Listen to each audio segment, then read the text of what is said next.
Hello, everyone. Today we are going to talk about our Lab 6, which is the amplifier design for ECE 335. I hope everyone saw through the lab handout with the instructions. So in this lab, we will go over the concept of these amplifier designs and steps of how you design them.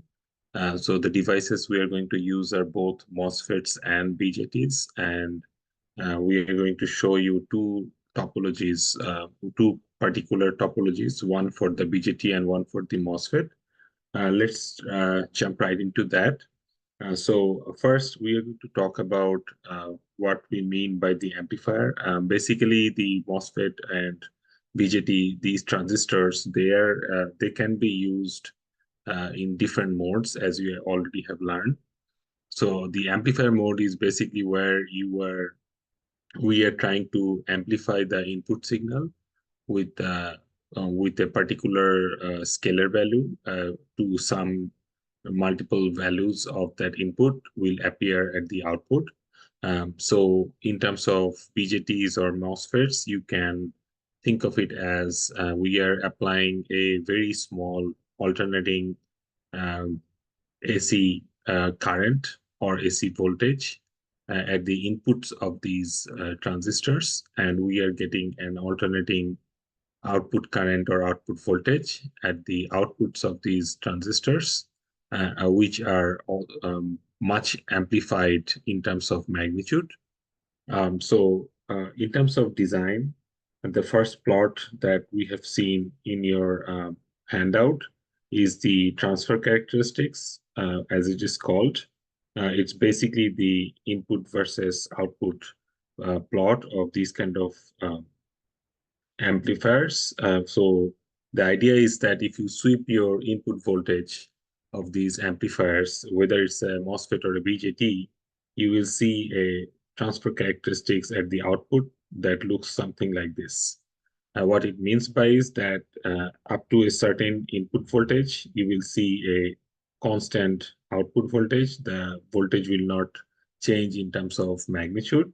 And after a certain value of input, you will also see that the output is not changing that much. Let's say up to this point. So from this point on forward, you will not see that much change in your output voltage. And also in between these times, you will not see that much change in your output voltage. But what happens in the middle is we see a very steep curve of change of output voltage with respect to the input voltage. And that is where we want to design our amplifier at this high, steep, linear portion. Because in this region, if you take two data points of your input signal, you can see that change in your input signal delta is very small. Whereas if you take the same points and try to see what your output voltage is, you can see that the output voltage swing or change in your output voltage is pretty large. So that is the amplification we are looking for. So the amplification is basically the delta V out by delta V in, and that basically defines it for you for in terms of amplification of these amplifiers. It can also be, if you plot the output current by input current, it can also be the delta I out by delta I in, and that can also be a measure of how much amplification you are getting in terms of output current by input current ratio. So we want to design this amplifier so that in other way to say it, we want to keep our input voltage in between this zone, starting from here to here. If we can keep our input voltage in this zone, then our output will have a large change of amplitude and amplification. So the way we keep it here is called DC biasing. So that is the first part of these designs. So DC biasing is basically you take the DC equivalent circuit of your MOSFET, and then you bias that MOSFET at these in between these 2 points, And that DC biasing is done by external resistors, a network of resistors you can add to your MOSFET terminals or BJT terminals, and you can bias them. Once you have biased them in this region of amplification, then what you see is you add a small perturbation or small AC signal and into the input, which is going on top of that DC biasing voltage. And that particular AC voltage is going to get multiplied or amplified at the output of your MOSFET or BJT. And the way we make sure that the DC voltage is also not getting amplified, because if you allow that to happen, then your bias point of these, wherever you have decided to fix your input voltage, that will also change. And we don't want that. We want that bias point to be fixed. And that's why we want to use capacitors to block these DC components from the input side. And we want to just couple the AC component of your signal to the transistor so that that can be amplified only. And we'll learn about those techniques, like how to use the capacitors in your circuit. So that is the AC signal analysis. Sometimes it's called small signal analysis, um, because we are applying a small signal into the amplifier input, and we are observing its change on the output. So basically, we want to do these two analysis on your circuit, the DC biasing analysis and then the AC biasing, AC small signal analysis. And with that, we will get to know few variables or few parameters of your amplifier. The first thing we will know is the Q point, which is the biasing point or the quotient point of your circuit. And that is entirely only DC circuitry analysis that I think we have already introduced it in the previous lab with the extra problem, that how you want to bias your circuit with external resistors. So that Q point will be a V, I value, DC parameters.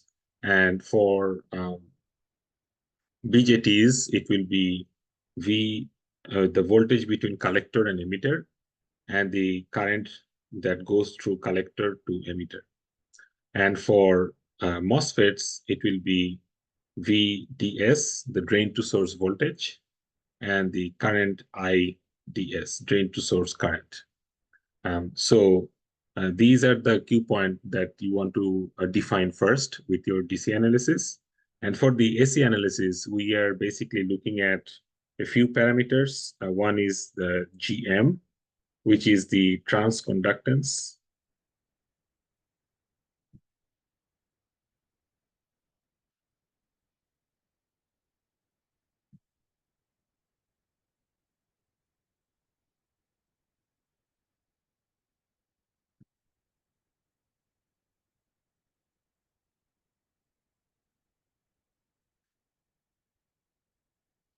It is defined by the amount of change in your output parameter, let's say your output current, by the amount of change in your input voltage. And it's a conductance or like transfer conductance or transform conductance, similar to how you define transformer ratio.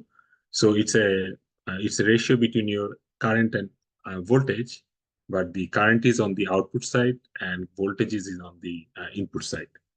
Then we also want to know the output resistor. What is that? It is basically in the MOSFET, when we are applying the small signal analysis, we apply a small signal model.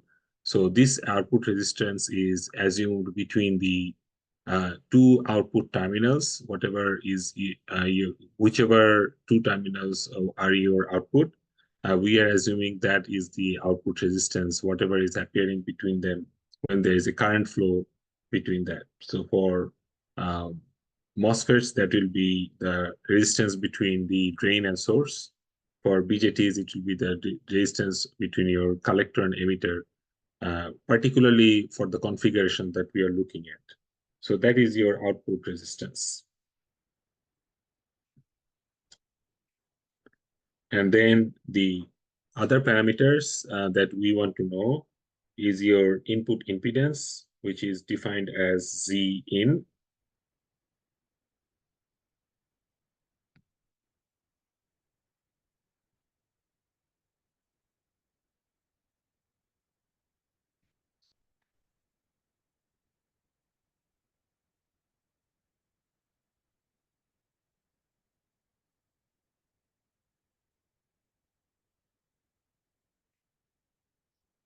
Yeah, sorry about that.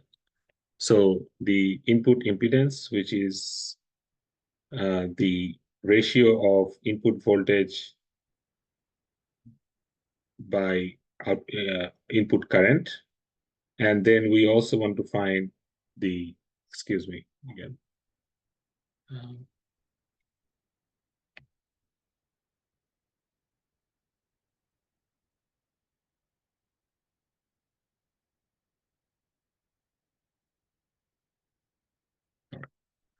find the Z out, which is the output impedance.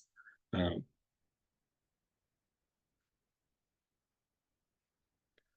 so these are the parameters you want to define and find out, calculate in terms of your circuit analysis for the amplifier. And those are the defining parameters.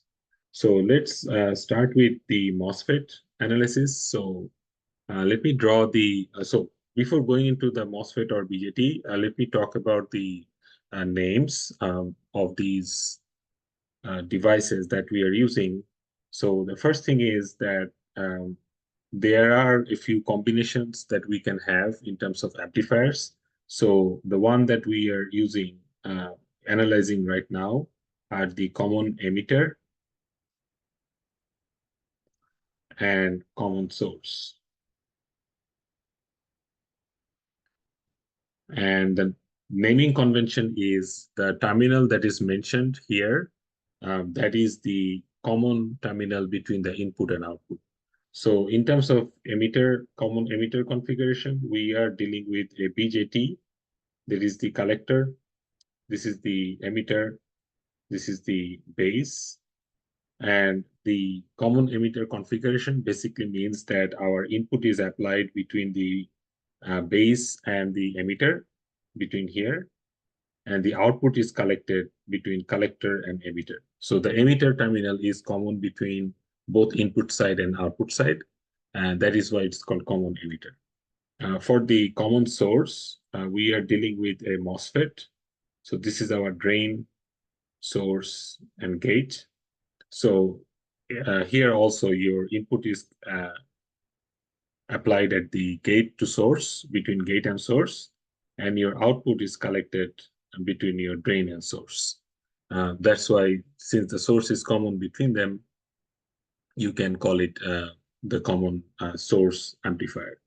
And it's the same with the other types of amplifiers. So if we have, let's say, we are talking about common gate or common collector amplifier.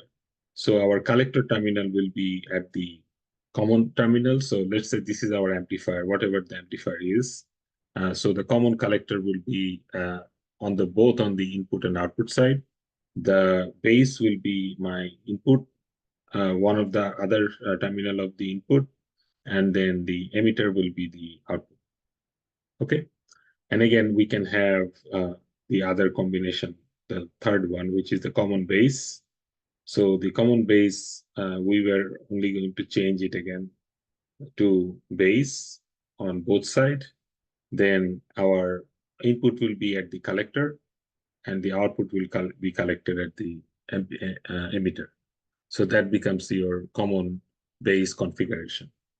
And it's the same for the MOSFET. So you already have common source here, but you can have common drain where your input will be applied between gate and drain, and your output will be collected between source and drain. And then you can have common gate configuration where gate is the common terminal. You apply your input at the drain and gate, and you collect your output at the source and gate. So those are the all six combinations of excuse me, those are all the 6 combinations of amplifiers that you can have. Um, so we are going to talk about the MOSFET, the common source amplifier first. So in terms of MOSFET's configuration, I'm going to draw the full circuit first, and then we are going to go from there, um, solve that circuit or like see how that is derived and solved. So let me draw that circuit first. So we have, let's say, we have a source here.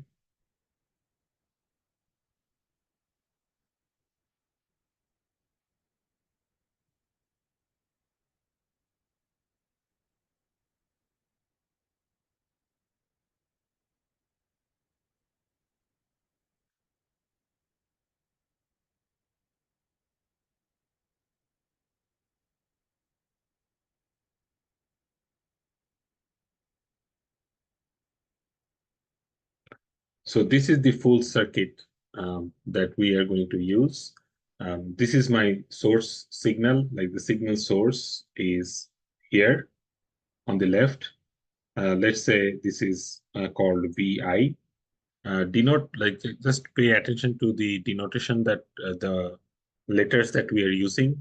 For DC signals, we will always use both the capital letter VI for the voltage and current, and then the subscript will also be capital. For AC signal, both the variable and their subscript will be small letter. And if you see a combination of both, then it means that there is a DC and AC part of the signal. So here you can see that the small letter V with the capital letter I in, that basically means that this is a combination of DC voltage and AC voltage applied to the input side. Then you have one resistor, let's call it Ri. And then you have one capacitor C1. This is our gate terminal. As you can see, this one is our gate terminal. Then we have two biasing resistors, R1, R2, and then one drain resistor, R3, one source resistor, R4. We have a capacitor in parallel, let's call it C3, with the source here, with the R4 resistor. And then you have another capacitor at the output, a drain, let's call it C2. And then we have finally a load, let's call it RL. And then this point is connected to VDD. This is connected to the ground, like the other terminals. So that's basically our whole entire single MOSFET common source amplifier. And then now we are going to break it down into different portions. So if we are looking at how they uh, how they're supposed to connect, so let me break it down. So this is my input side that I have already drawn a line here. So these two part is we can remove it for now. For the DC operation, your capacitors will be open circuit. So we can remove this capacitor here, and this capacitor here. They will be open circuit. And when the C2 is open circuit, you can assume, we can really understand that the load is also detached from the circuit. So basically what you end up here with is the circuit between this line and this line. That is basically my DC equivalent circuit. And we are also losing that whole input VI because of this capacitor is open circuit. So we are going to lose that part. So the DC equivalent circuit is basically, you have already seen that, but in the previous lab, we were only looking at it from a BJT point of view. Here, we're going to look at it from a MOSFET point of view. So these two are connected. This is my VC or VDD here. This is R1, R2, R3, R4. So for a MOSFET, these are basically your biasing network. The R1, R2 will give you a Thevenin equivalent resistance at the input, and the voltage VDD will be, there will be an equivalent voltage that is going to appear between your gate and source after conversion.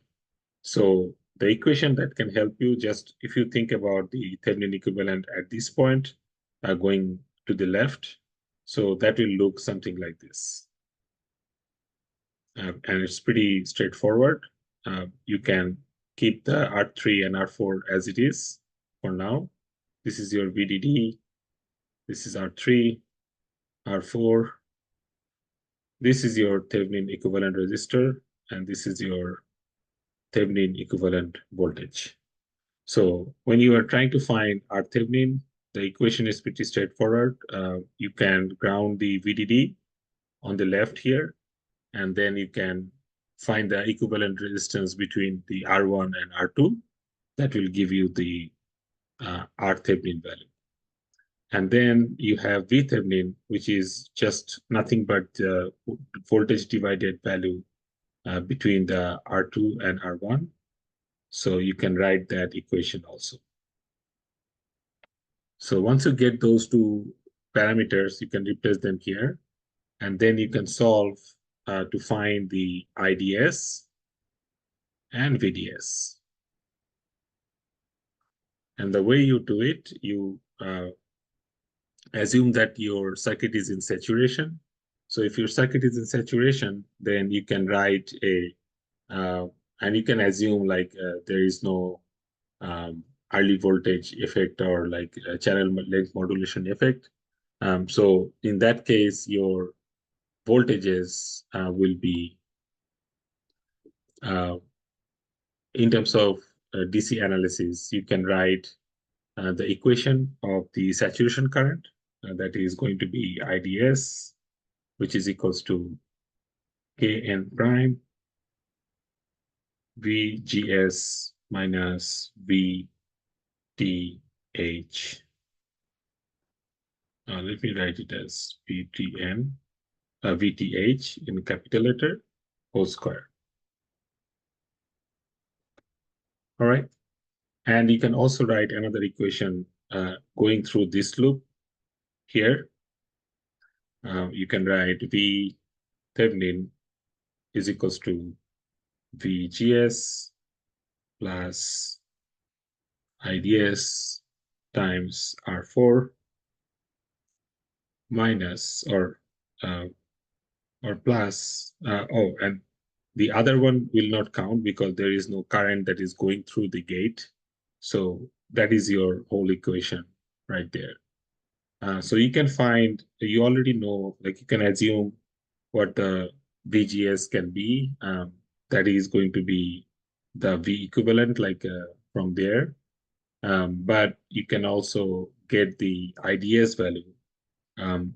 So here you are basically trying to find the IDS value. So you can get to that value from this equation.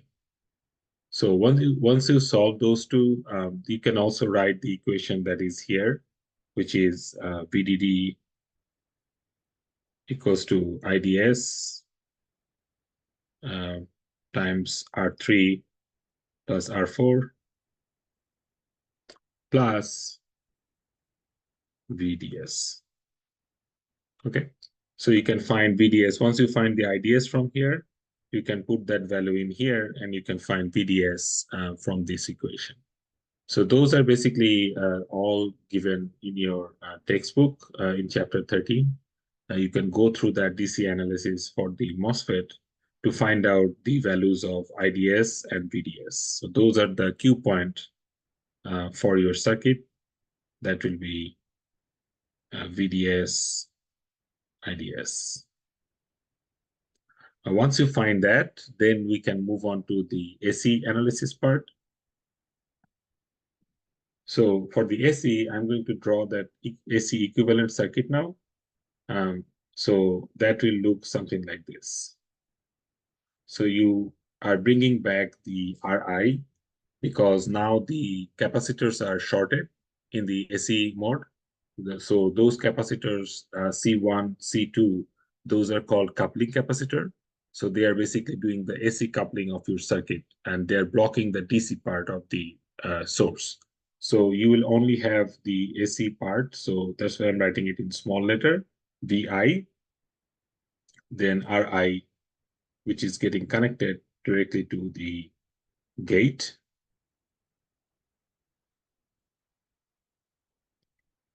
And you will have an equivalent Thevenin resistor, the R1 parallel to R2. Let's call it RG here, which is R1 parallel R2. And then you have the bypass capacitor, which was the C3 capacitor here. That was in parallel with R4 at the source. So that capacitor is going to short the source terminal to the ground. So on the drain side, you have one capacitor, RD. You are removing the DC sources, so you will lose the VDD that was up there, and we will connect the RD directly to ground. And then you have the RL capacitor, sorry.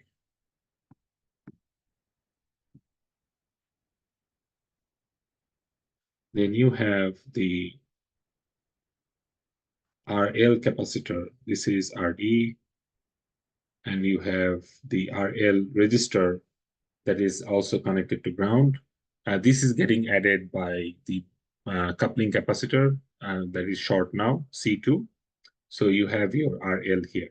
So our output voltage is this one, P naught, that we are going to measure. So that is that we can say like our first version of the AC coupling capacity, AC equivalent circuit. So now what we're going to do, you are going to use a small signal model for the MOSFET and replace it inside this circuit. This device will be replaced with their small signal model.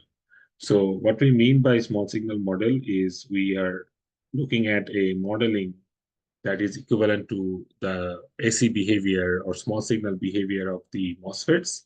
And the small signal model can be defined like this. So you have your gate terminal, then you have your source terminal, and then you have your drain terminal. So the small signal model looks something like this. Okay. So between the gate and source, there is no physical connection because as we know that the MOSFET has an insulation layer between the gate uh, and the substrate. So we will not see any kind of current that goes from gate to source or to the main circuit, unlike the BJTs. So what we have here instead is the voltage VGS that is getting applied appearing across the gate and source.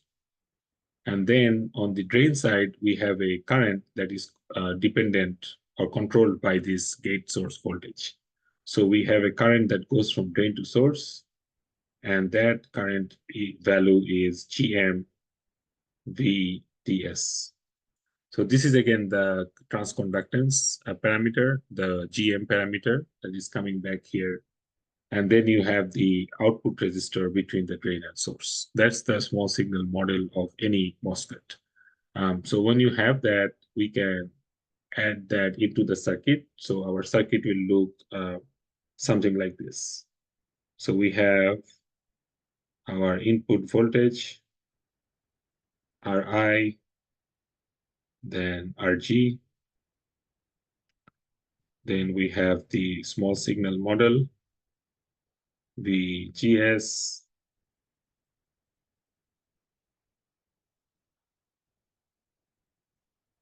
Then we have the voltage dependent current source, which is GM VGS.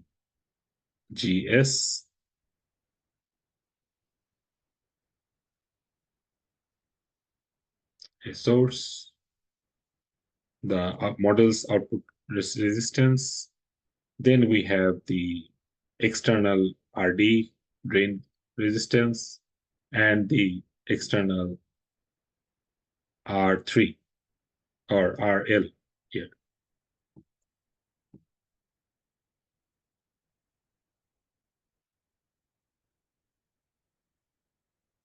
All right. So that's our output terminal. This is drain, and this is my output terminal. So we will get the output voltage from here. So you can see that it's not that difficult to draw that circuit. Like it's you just replacing that MOSFET small signal model here. Then we can simplify it. We can uh, combine all three of these resistors. They're all parallel. We can consider them all as a load resistor. Um, and we can have the rest of the circuit here like this.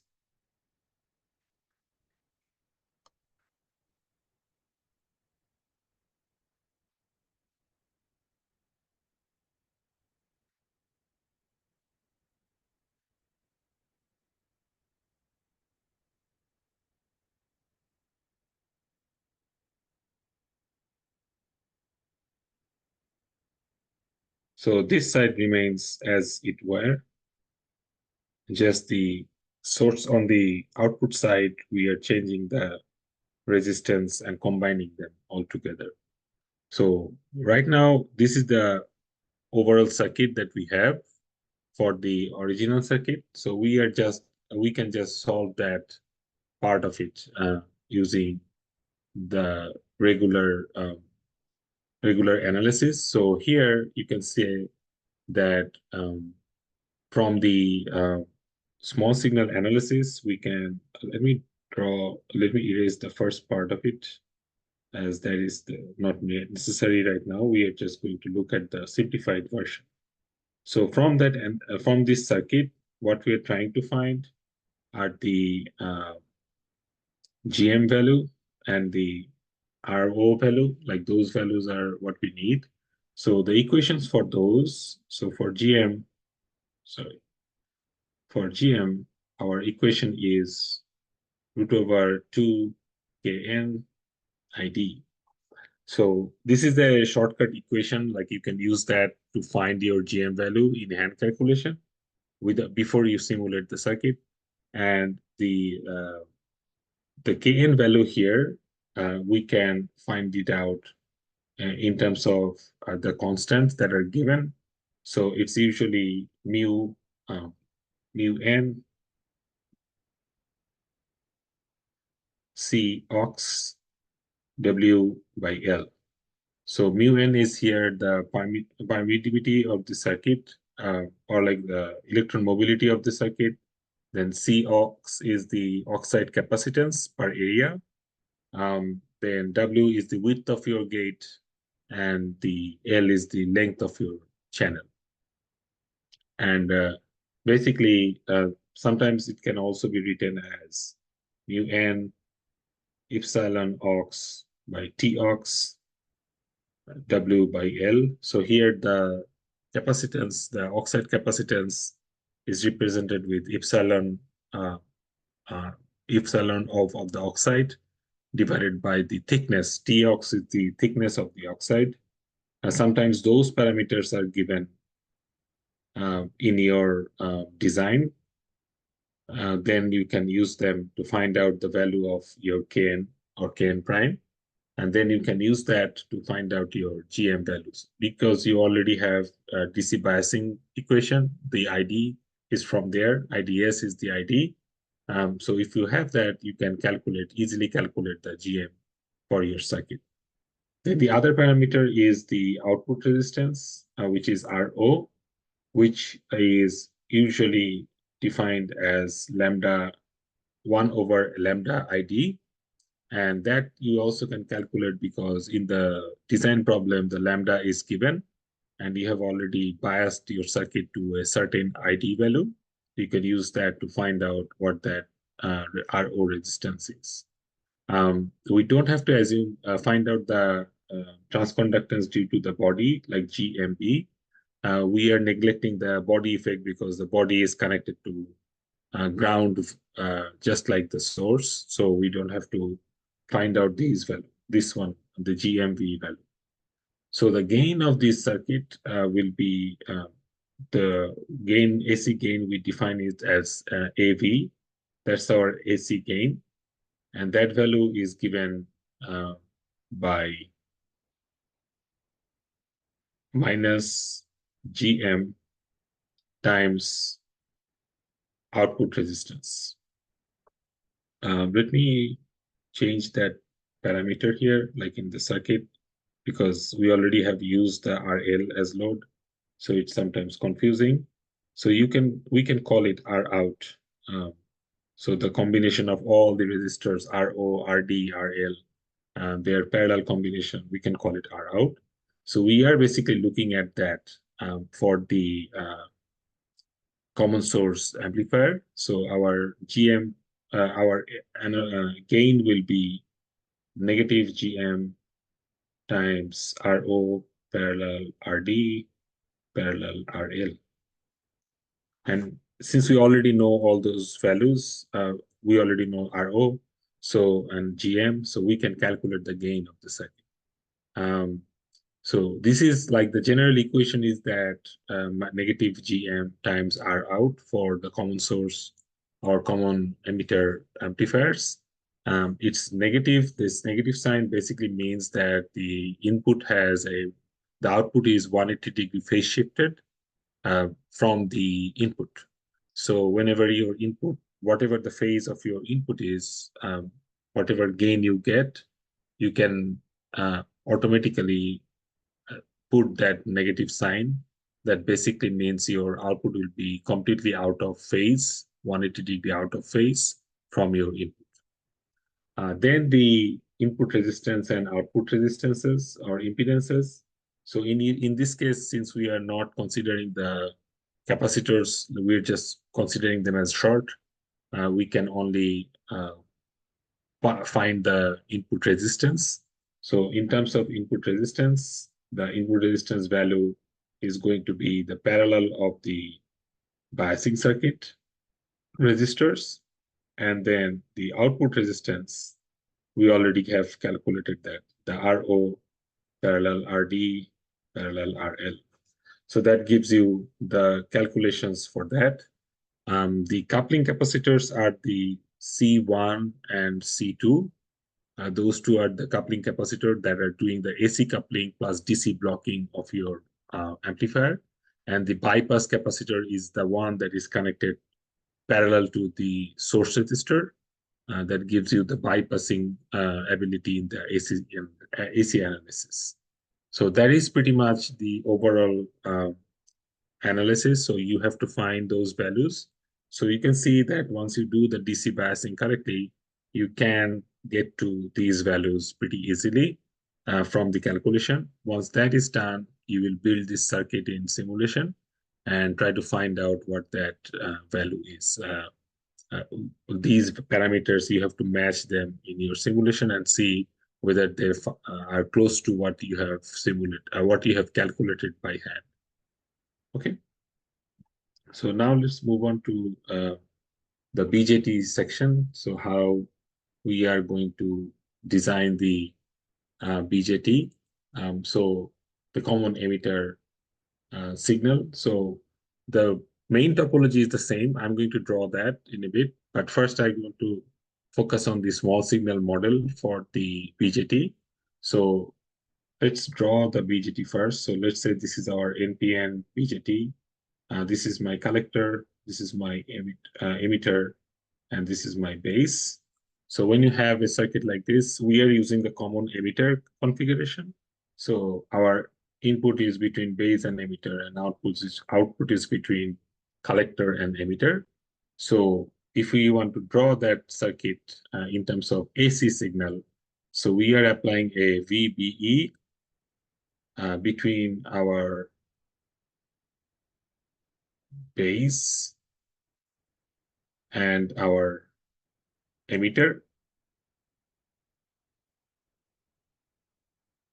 And the resistance that appears at the input side, we are calling it R pi.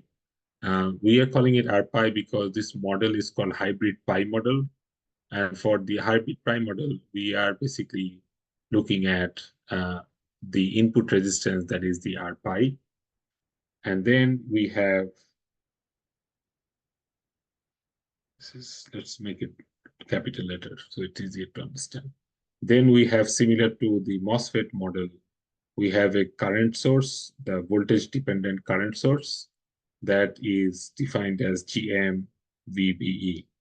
So the VBE voltage is the base emitter voltage that has been applied in the AC as an AC signal, and that voltage is going to be multiplied by the GM transconductance of the BJT, and that is the current IC, part of the IC current that is going through from collector to emitter. Then we have the equivalent resistance, the output resistance RO, and finally the terminals. So this is my collector, this is emitter, and the total current is IC here that goes in through the RO and the GMVB branch, and that goes to the emitter. So this is the output voltage VCE between the collector and emitter. So that's my small signal model. And we have to find out the GM value and RO value, just like the MOSFET design.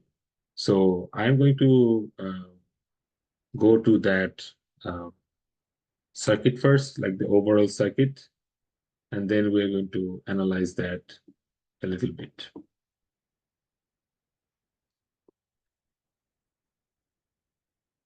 Okay, so the circuit looks almost similar. We're just replacing the MOSFET. So I'm going to draw quickly uh, as I can, as quickly as I can.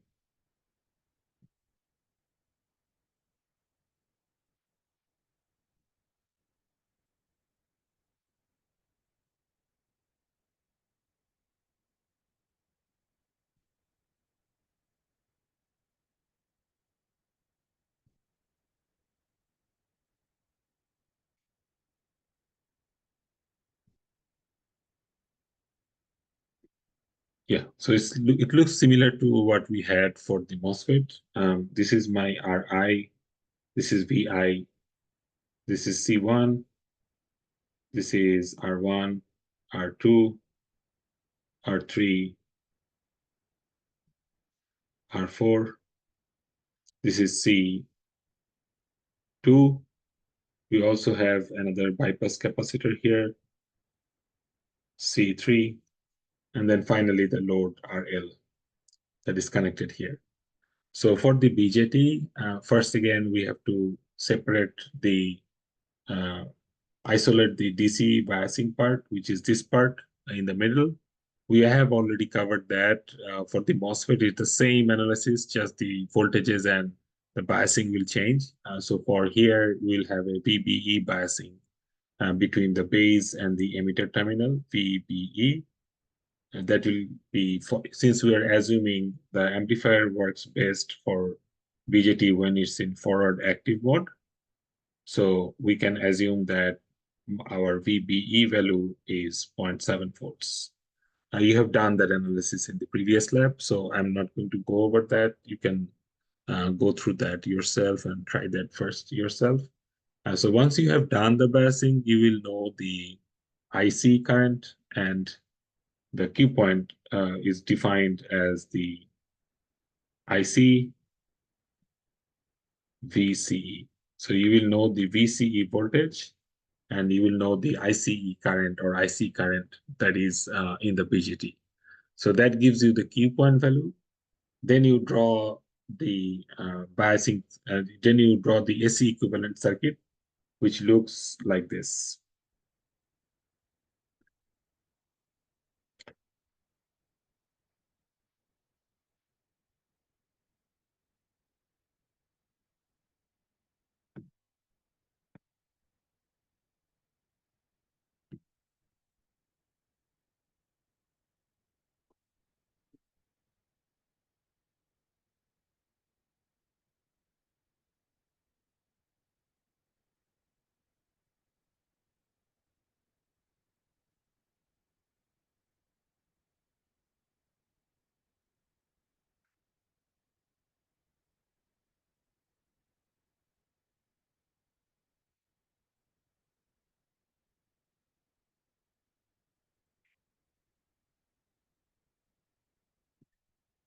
Okay, right?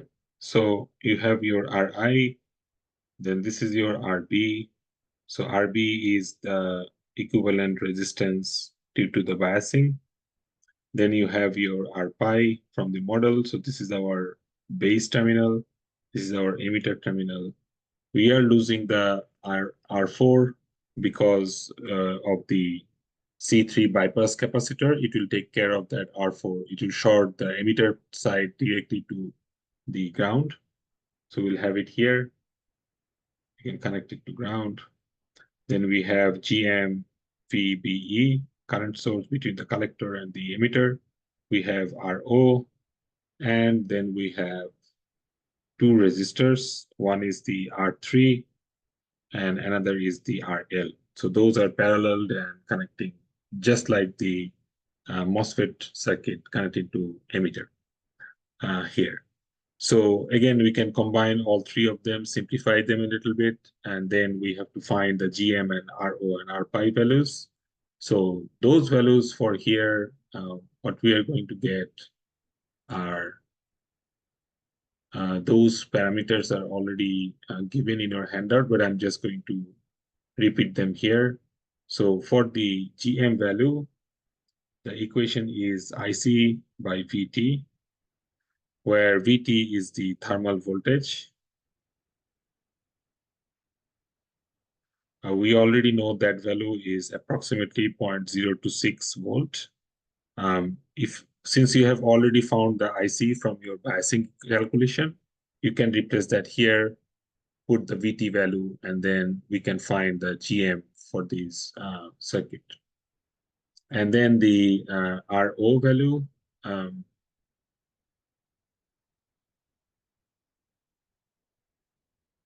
is approximately early voltage divided by IC current. So that early voltage is usually given in the problem for you. So you can calculate that. The RPi value is beta naught by GM. So beta naught is your forward active forward region current gain, forward DC current gain. So you can put, I think it is given in your handout. So you can put that value, and you already have just calculated the GM value. You put those values in here, you can get the RPi resistance value. So in terms of the overall calculation, so you still have to find the gain, which is again the V out by V in, and that value is again negative GM times the R out, which is RO parallel to RC parallel to R3. Oh, sorry.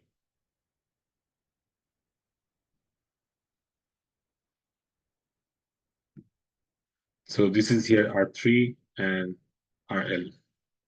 So once you have done that, basically you can calculate your gain, and then usually that's the ratio of voltage by voltage. You don't have to think about that. You don't have to keep it that way. You can use 20 logarithmic scale multiplication, V out by V in. That moves this gain into dB scale. That's usually the convention of how you can uh, um, assume like measure the gain and um, think about how good your amplifier is. So in terms of dB. Then the last two parameters are the input resistance and output resistances.